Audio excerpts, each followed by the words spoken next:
The Bible mentions money more than 2,300 times.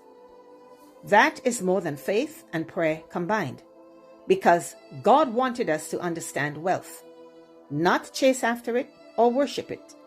And so he gave us many stories written in the pages of the Bible. A long time ago, the land of Egypt looked unstoppable. Fields overflowed with grain, harvests were massive, and money flowed freely. People thought that this prosperity would last forever.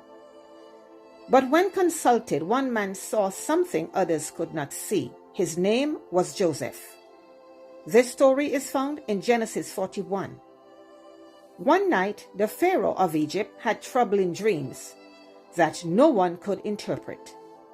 Joseph was called from prison to explain the mystery, and through God-given wisdom, discipline, and preparation, he revealed the meaning. The land of Egypt will have 7 years of plenty, followed by 7 years of devastating famine. When Pharaoh saw the wisdom of Joseph, he immediately appointed him to the position of prime minister, and Joseph wasted no time. He proposed a bold plan. During the 7 good years, Egypt would save 20% of the grain every year. He did not propose 2% or leftovers, but 20%. The other leaders at this meeting may have gone silent, and they may have thought that Joseph had lost his mind. How could he demand 20% during the best economy they ever had? It was a time when everyone was celebrating abundance. But Joseph was serious. He believed what God had told him, and furthermore what Pharaoh's dream was all about. His position gave him power, and so he enforced this plan as law. 7 years later, the famine came. Crops failed, food disappeared, and people panicked. But Egypt survived. Why? Because Joseph prepared ahead of time, and the grain saved during the good seasons became life during hard times. What looked restrictive in times of abundance became salvation in scarcity, which saved Egypt and other nations from undeniable disaster. Beloved, human nature hasn't changed. When people are prospering, discipline suddenly feels unnecessary. Many people still live as if good seasons would last forever. Money comes in and immediately it goes out, sometimes through impulse buying, emotional spending, or unnecessary debt. Small leaks slowly empty pockets.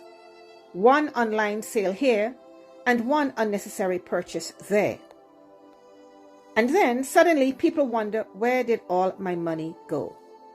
At the end of the day, there are financial consequences that result because there is a danger in impulse spending.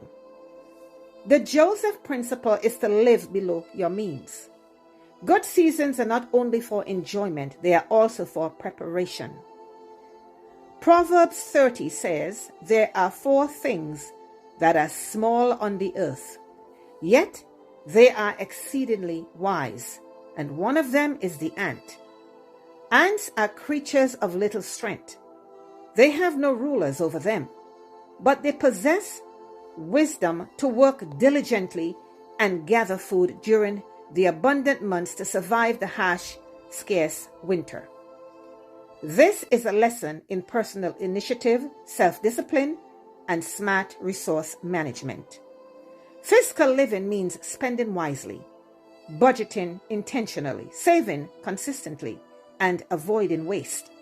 Not because life should be joyless, but because wisdom protects your future. Small, wise decision repeated over time becomes stability. Joseph understood something that many people still miss today.